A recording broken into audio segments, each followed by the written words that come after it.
A Moving Toward Equality panel discussion during Pride Week was originally meant to continue discussion on problems facing the LGBTQ community. But Carrie Hamblen says right now the main concern of the community is safety. There's a safety factor period when you are worried about coming out. You're worried about your family kicking you out, you're worried about losing your job, you're worried about losing your home, losing your friends. So there's that safety factor that's always been inherent.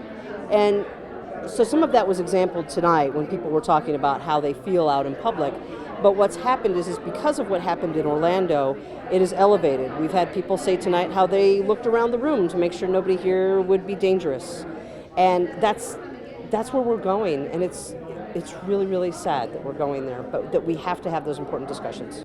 Corey Vass, a counselor and member of the LGBTQ community, says after Orlando, the first step is community discussions on how minority communities can stay safe. What do we need to do to make sure that I can walk down the street and not be harassed or attacked by somebody? Where can I find sanctuary where I've always felt safe? Because that's what the people in Orlando felt and thought that they had. So the idea that we still have a lot of work to do, the idea that we're still not a safe community all the time is first and foremost on everybody's minds. Plus just the anger and the outrage and the hurt and sadness and the grief that we all need to process and deal with from that event.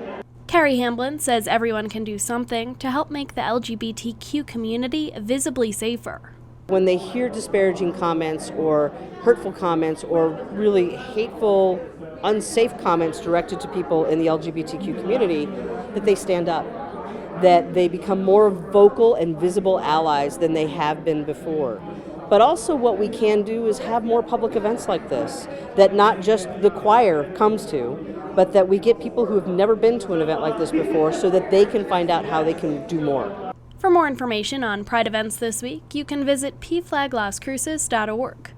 For KRWG, I'm Samantha Sonner.